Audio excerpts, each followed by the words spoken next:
This is Two Blokes Talking Electric Cars with Trevor Long and Stephen Fennick. Thanks to NRMA Insurance and Uniden. That's right. Two Blokes Talking Electric Cars, proudly brought to you by NRMA Insurance, helping over 3 million people across Australia protect the things they care about. Now, of course, home, but cars, that's what we care about most.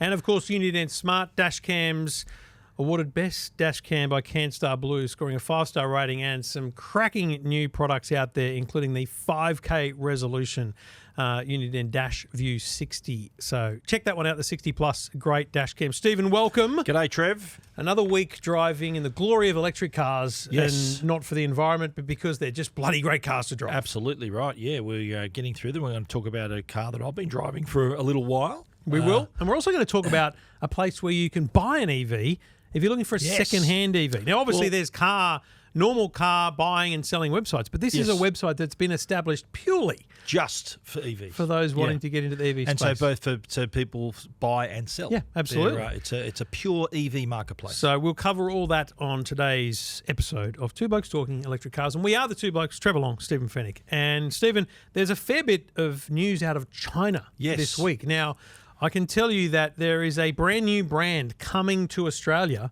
called ZEEKR. ZEEKR. They've taken the Silicon Valley approach to naming their company, and they've dropped the E before the R. It's ZEEKR. And ZEEKR. They got rid of the vowel before. Just jam two consonants together and make it trendy. We've got a story up on EFTM.com about this, and the headline here is the 009, which is one model of the ZEEKR. Yep. This thing is a strange looking from the front, I'll be honest. It's got an obscure look, but that's what EVs, they love to do that. Yeah. But it looks to me like a Kia Carnival in every shape or form. Like it's a people mover. But here's the staggering things. This has not been announced formally yet. We'll probably find out at the end of this month. Yep. There's a big auto show in China, and I believe there'll be some announcements before that. So stand by for that later in the month. But my information is this thing will have 400 kilowatts of power. This is a people mover, right? Like a 6 or 7 seat people mover. Yep. It'll do 0 to 100 in 4.5 seconds. Wow. It will have the world's first 140 kilowatt hour battery. Whoa. Offering a range of up to 822 kilometres. Oh. Now, even if they fall short of many of those goals, a 700 kilometre range would be awesome for a people mover. That's incredible. So a 140 kilowatt hour battery. Yeah. And it's obviously a big car. It's a big car, so you can fit that under the battery. wheelbase, and maybe it won't have the... Because the thing I loved about the Kia Carnival was when you had all the seats up and you had often in a 7-seater, like a Toyota Kluger or even a Prado, you put all 7 seats up and you've got this much space for your luggage or groceries or whatever. Right. The Kia Carnival had this much space, and it was deep. It was like the deep boot because the tyre is actually in the middle of the car, the spare tyre. So I hope it doesn't compromise luggage space because I think that's as important to a 7-seater as it's obviously a big comfort. car then. Big car, 7-seater. Beautiful captain-style chairs in the middle if you go the 6-seat variant. We don't know anything about how it's going to come out, but it certainly looks like they've gone for luxury. Yep. I struggle. I do wonder about these companies and how they'll place themselves in the market. Because let's be real, a Kia Carnival at its top, we don't know what the new Kia Carnival is going to be, but let's say it tops out at 72, 75 for the hybrid version that's coming out. If this thing's $100,000, it's the same price as the EV9. Yeah. But from a brand that you don't know. Yeah. So this is a brand that's not based, not related to any other car company? It's from or the Geely Group, which does have multiple sub-brands. So there is a history here in cars. Including motoring brands. There's a history. Yeah, it's a motoring company. So there's no. This is not a brand new startup. There's one of those coming. We'll get to that. Yes. This is a company that knows how to build cars. They've got a track record with cars. Yep. But this is a new brand in the EV space. So they're launching this as an EV brand, like a Polestar. You know how Polestar is its own brand. Yep. But it's got the heritage of Volvo, yeah, right? Of course. Yeah. So I worry that they overprice themselves. But mate, if they come out at even 85-90 for a premium model. Like if there was a stripped back one for like 75-80, but I do worry it's going to be $100,000 plus car. Well, and for the size of the battery, the range, and the performance, that's I hear that big dollar figures. I went way beyond my means, frankly, and spending the money I did on an EV9. Yeah. I wouldn't risk that on a Challenger brand. Yeah, right. I don't know that many people would. You'd want to have solid protection with a decent warranty and backing of a company that you recognise. Maybe it's like what we talked about last week with the Genesis and the market for the South Koreans in Australia who respect the brand. Maybe there'll be an Asian Chinese market who have a respect for this brand or something. Obviously, being a Chinese brand, it's going to be sold in China as well. For sure. So there's a huge demand we're seeing a lot of brands coming out of there. So naturally, there's room to move in China alone. And the fact that we've confirmed that it is coming to Australia, they've appointed a marketing manager here. It's happening. Yep. I think he's big for the Australian market. There's a second car coming from ZEEKR, which is called the ZEEKR X. Yep. I don't know where they would have got that name from for an SUV. Tesla lawsuit fired up here. Two different models, a single motor and a standard, so long range single motor, and a standard range dual motor. The standard range has up to 400 kilometres, and the long range says 440. I actually don't class that to be long range. I consider that to be unders right now. You want to be well over 500 to be a long range. Who was I talking to this week? We were talking about cars and electric cars, and I basically said to them, 500 is the number. You've got to be 500 above. I think got to hit that to satisfy the Australian market. Of course, I really do. But not a bad-looking car. Yeah, so it kind of looks like a mid-size SUV. Reminds you of a Honda CR-V. Yeah, looks a bit like totally. But exciting. Like, this is the thing. This BYD really kicked it off as a new brand in Australia. Yeah. MG had already been here and have pivoted toward, but not entirely, EV. But MG, I don't think, has the burden of feeling like a Chinese company, even though they fully and completely are. They are now, This is I don't know that it'll be as easy as they might hope. But do you think though, it's obvious through the brands we've seen that the China's kind of bucked that cheap and nasty kind of reputation here.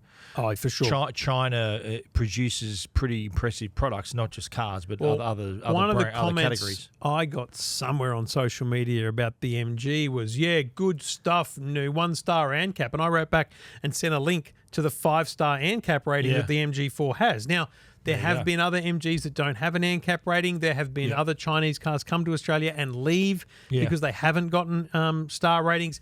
But let's be real.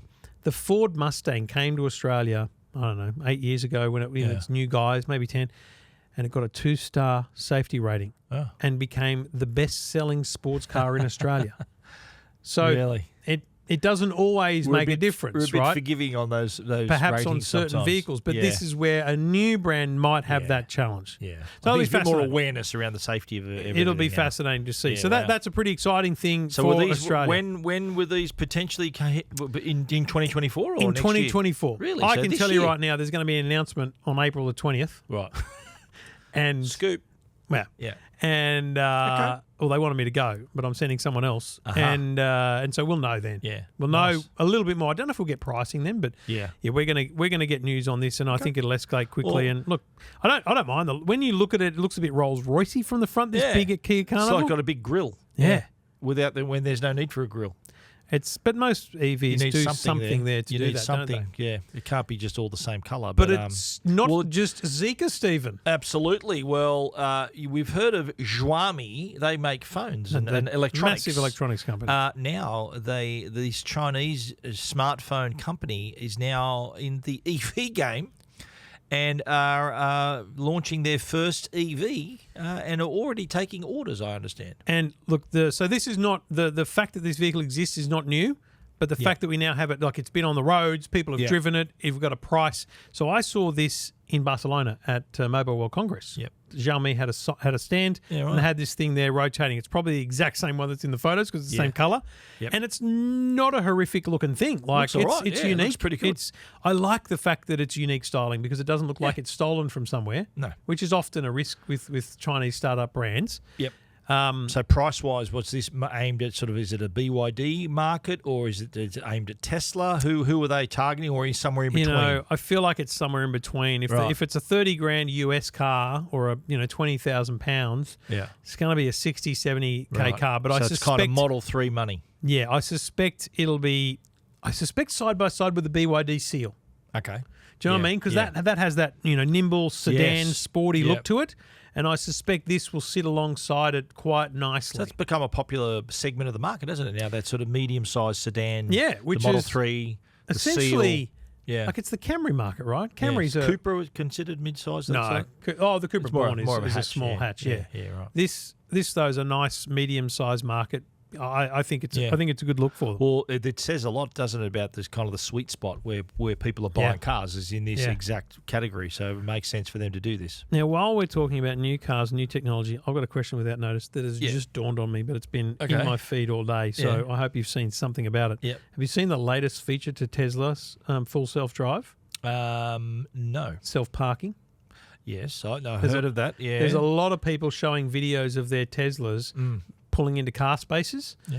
I am so desperate, and I can't find it yet, but I'm so desperate to find the video I shot at least 10 years ago, possibly 13, out the front of my old house of a Ford Focus self-parking itself. You mean just like parallel parking? Yeah, just parallel parking, My Mercedes-Benz used to do that 10 years ago. Tesla owners are going nuts over this, and it's like, dude. You know what it reminds me of? Reminds me of when my Cooper does it in the tech world when Apple introduced wireless charging for the first 5G. time, and people say this is amazing wireless charging, and I said Samsung's had that for 5 years, and they went so Tesla is sort of similar to the Tesla fans, it is, isn't it? Similar it's to Apple such fans. a bubble. I guarantee you, over the next few days, you'll start to see all these videos of people going, "This is unbelievable. Let me show you." And look, I will say this though, to their credit, once again, the thing that Tesla has nailed is the user interface. The big screen in the middle, it shows. So if you're driving through what Americans would know as a traditional parking lot, out the front of a Walmart or out the front of a Lowe's, those open space car lots, it shows you all of the spots, and then you tap on a spot to park there, which is pretty cool. That's great. But normally if there's 15 spots in a row, you just pull in. You don't actually need self-parking. Yeah. It's when there's multiple car spots between cars. So it'll drive you to the spot and then park it. That's what you're saying? Yeah. It'll self-drive to the spot. Or do you drive to the spot? You've got to be near it and then choose the spot, and it'll reverse, nimble its way around. My Mercedes has been doing that for years. My Cooper does that driving through a car space. My current Mercedes-Benz. It's just that the user parks interface like a genius. looks better. Yeah. Okay. Yeah. I'll give them credit. The interface, amazing. Yeah, it's pretty good. So the rest of it's it, another case of it's not official until Tesla does it, or in the tech space, it's not official until Apple does it.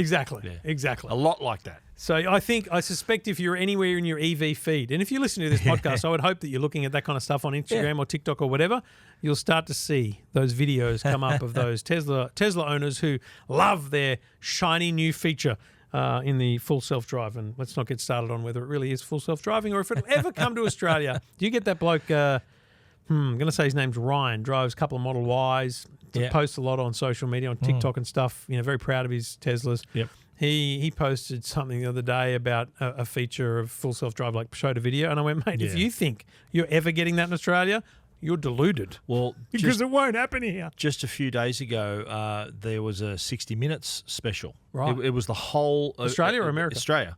It was American segment produced. Right. It was like an hour-long look at Tesla's self-driving and autopilot and all the fatalities. Oh. And I've got to say, it was a little bit, I think, not quite as balanced as it should have been. Yeah, because that's the thing. I love to hate, but I'm not going to blame them for things that aren't really they were really piling on with this one. There were like 2 or 3 cases where the drivers weren't in control of the car. They relied purely on autopilot or the self-drive, and there was fatalities. But we know that Tesla tells you quite clearly, and I've driven my Tesla in autopilot, you have to have your hands on the wheel. You have to be in control of the car, basically. We also know there's a lot of vehicles of people testing this beta version, and they're for many minutes not in control of the vehicle. Yeah, so but it doesn't help though. It doesn't help that, and they had Elon Musk on this, and they had several interviews over the years, and he was asked the same question, and he gave the same answer across all the years. Yeah, within 2 years. Full self-driving. He said it. He's been saying that since 2016 and keeps saying it. God, love his dedication to the cause. That's right. Listening to Two Blokes Talking Electric Cars.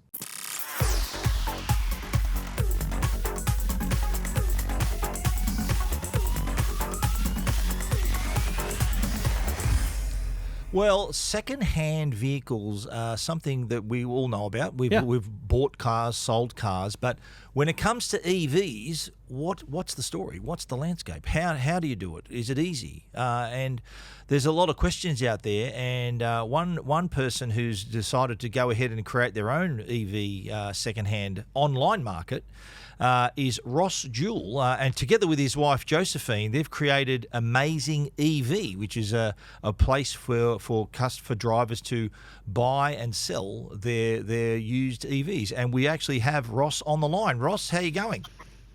Good, thanks, Trevor. Good to be with you guys. It's actually Stephen, but that's okay. How is this going? How long have you had this online marketplace, and how is it doing? We started in January 2024, so we've just been running 3 months now and going very, very well. We're up to about 35 listings at the moment, so growing strongly. And obviously, as the market grows, it'll continue to grow in numbers as well. So very happy with the progress so far. What's the unique selling point of having a specific website for EVs? Because obviously you can list your EV for sale on any of the existing marketplaces, but what are you bringing to it to make me, as an EV buyer, owner, think I'm going to sell there?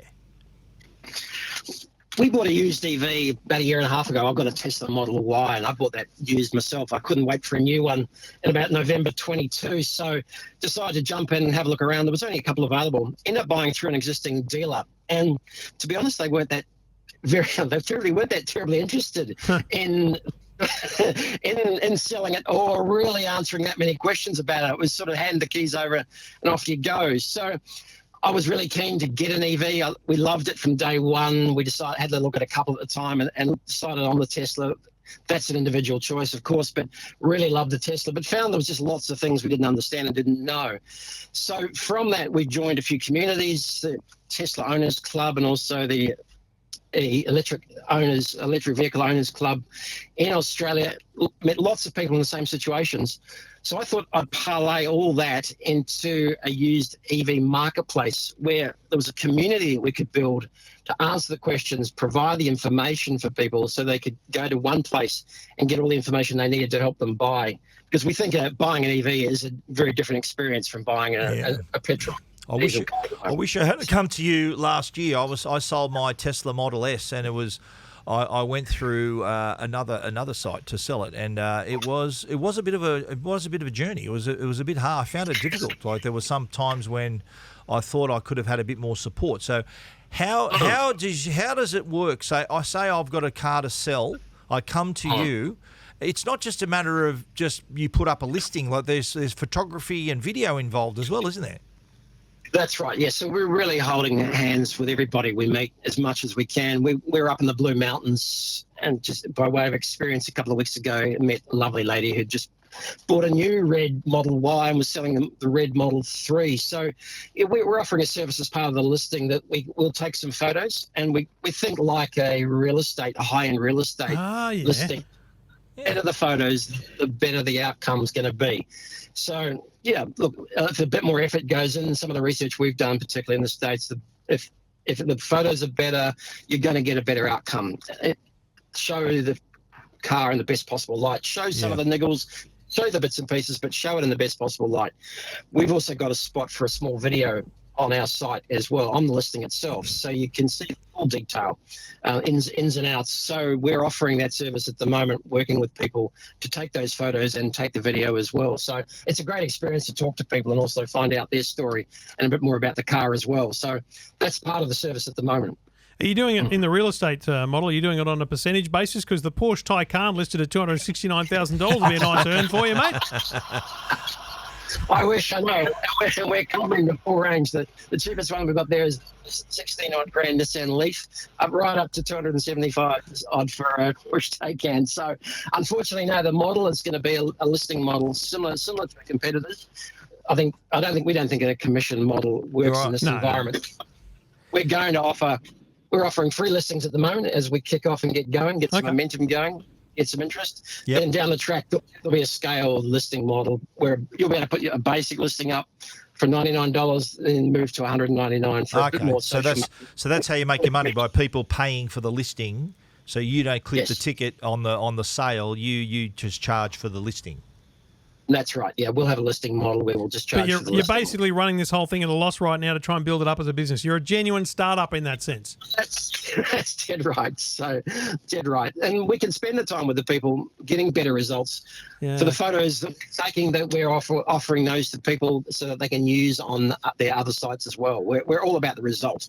We just want people to get a result. So if we help people get a result, we don't actually mind which platform they sell on at the moment. So the photos I'm taking, I send those, they use them on our site, I send those to the sellers and they can use them on the other sites to help promote the vehicle in the best light. And how much guidance do you give your customers? Say they come to you with their EV, you see the condition and you do the video. Do you sort of suggest, do you give a bit of a price guideline or do they set the price? Do you help them there? Pricing wise, we're giving some feedback, but I'm not giving guidance at the moment. Right.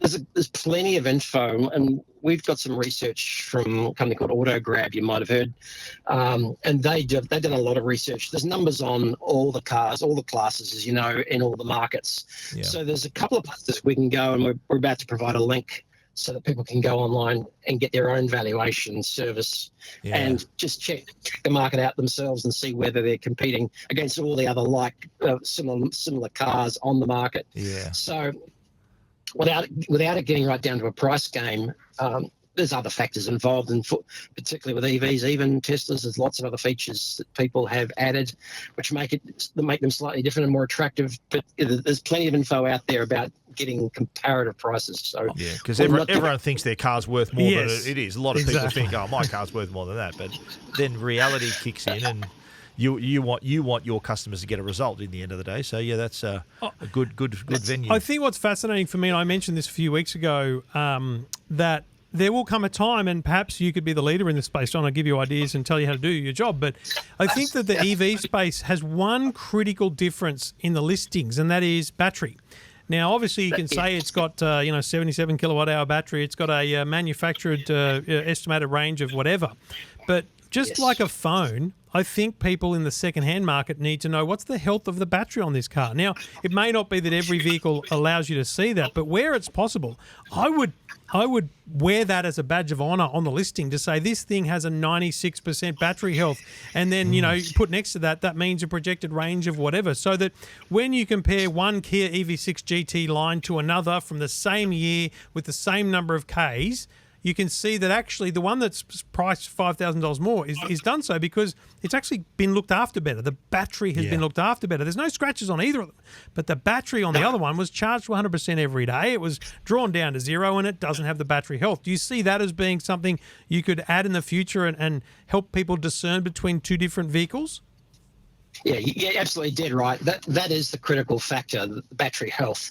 There's a lot of groups working on that to try and bring that to market. And we'd love to see some single currency or certification, which is across the board. If not that, there's a couple of battery testing places at the moment entering the market. I won't mention names, and you can get a battery test from your original manufacturer as well. But yeah, for sure, that's going to be the currency going forward. And it'll allow both buyers and sellers to see in confidence that under the bonnet, the most expensive or most valuable asset of the EV is okay. It's natural. It's natural degradation. It was in line age and mileage. It was something that I experienced too. There were a few potential buyers of my car that were asking about the battery health, and I think the Tesla had enough information for me to provide they do it. It was the others just saw that they just took it from I had quite low kilometres on the car for a 5-year-old car. It was like less than 50,000 Ks on it. So I think people were encouraged about that. And I did mention the fact that I kept the battery at the daily driving limit, sort of keep it in that healthy space. And most drivers were across that, but others were sticklers and were thinking, okay, they're looking into the future, and is this going to pose an issue in the future? So I think what Trevor was saying, there needs to be some sort of standard of what you were saying about there needs to be some kind of uniform value that's given to the battery health. I think is really important. Does that also apply to you helping buyers? You say you help the sellers. Yes, is there a market for you to potentially? And I'm not trying to feed your business, but maybe someone who's looking to buy an EV could pay a small fee, $50, $100, whatever. It's for you to be the buyer's agent. It's the real estate thing again, right? A buyer's agent for a car. So you go, listen, I've looked at this, we've done this. Obviously, we don't warrant it because you're just a buyer's agent, but here's what we can tell you about these vehicles, and here's 3 to choose from. We're working with a couple of groups, and there's one already in Australia representing a European business that's providing battery checking services, and they're focusing on the fleet market at the moment. The retail market private market doesn't quite make sense to them. Yeah. Doesn't quite step up yet, but we are moving very quickly towards that service provision and encouraging both buyers and sellers to actively find that information and swap it as part of maintaining and the value of the vehicle, as you suggested. So yeah, we're moving quickly towards something along those lines. So. Well, mate, I feel like I've just been talking about my ideas for your site, but I'll give you one. I'll give you one last thing. There's this. You get an invoice. You'll send an invoice next week. There's this great podcast that these two blokes, they talk about electric cars every week, and you're trying to inform people about vehicles. You've got EV buyer help. I can imagine a little bit where you actually just have people linked to a little podcast they could listen to every week about EVs if they're in the market for one. Just suggesting. Absolutely. Fully agree. We'll send you there'll be an advertiser's kit in the mail, Roscoe. Don't worry, mate. Oh, yeah, that's right. I'll send an investor's kit back again. Good on you, mate. Really appreciate your info on that website. It's a great idea. Yeah. Obviously, it's a huge market, mate, that you're trying to crack into, and it's a long road, not a short one. So you'll put some Ks on the legs and the car as you drive around, helping a lot of people. But Roscoe, amazingev.com.au is the place to go. Amazingev.com.au if you're looking to buy an EV or you're looking to sell an EV. Check out Roscoe and his wife at amazingev.com.au. Thanks for your time, Roscoe. Thanks, mate. Thanks, guys. Thank you. Cheers, mate. It's a great idea, Stephen. Yeah. Well, mate, I've got skin in the game here. I did sell my Tesla, and it feels like I wish this was around then. You used 5 or 6 years ago to sell your car before you got the Tesla. Yes. Very personalised. Similar to this, yeah. That was called car sales. I don't think they're around anymore, but it was car sales. It wasn't car sales. That's one of the biggest websites in the world. Car chase, sort of car chase. Car chase. And that's the challenge here for Roscoe used car and his sales wife for this last time, is, they're making a loss now. They're just building a business. Yeah. Very hard business to crack into, the classifieds market, but in a niche, specialised, it's smart. I think it's very smart. Smart. I think it's good, and I think it's serving it's bringing buyers and sellers together. Yeah, brilliant. Well done. Amazingev.com.au.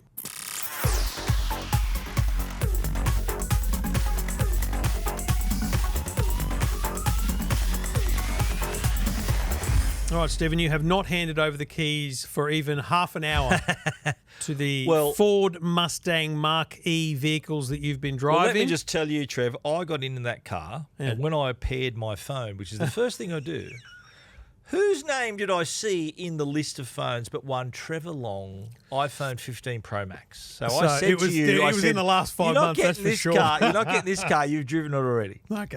So when you get to Stevens, which of the models you've had? You've got one now. You had one last week. I've had the premium. Okay. So the Mach-E you got the premium. Select now, and I got the Select now. And in a couple of weeks you'll have the GT. The GT, correct? I need to drive the GT. Now you did have a couple of questions for me for this car because I think when you drove it, you couldn't find the different driving modes. I was kind of disappointed that in a Mustang, there's not a race button. In a traditional Mustang, remember there's little when we drove the Mustangs up to the bush. There's all buttons or flick switches that take you between like launch mode and all these kind of different modes. Right? A Mustang is a sports car brand. Yes, it is. So I expected on the button on the steering wheel, dial or a button that. I mean, my Cupra's got a button that takes me to Cupra mode, which is let's go, baby. There are two things that I would improve on this car. One is having that manual control to switch between, smooth or premium or insane or whatever they call them. But there was another mode that needed or like a paddle or something to get you into recuperation mode, the different recuperations. Now, when I found these, they were in the settings. So you had to dive into the settings to do this. There was no physical control. And I got to say, the one pedal driving on this car, one of the best I've had in an EV. Yeah, really. It is amazing. When you have to enter it, when you got to go mode? into the settings and select it, and then it's there all the time. You don't have to go in and reselect it like my car's got the physical control. I've got to select strong every time. with this one, it was not only did you get that great sort of the deceleration, but it would also then pull up to a complete stop.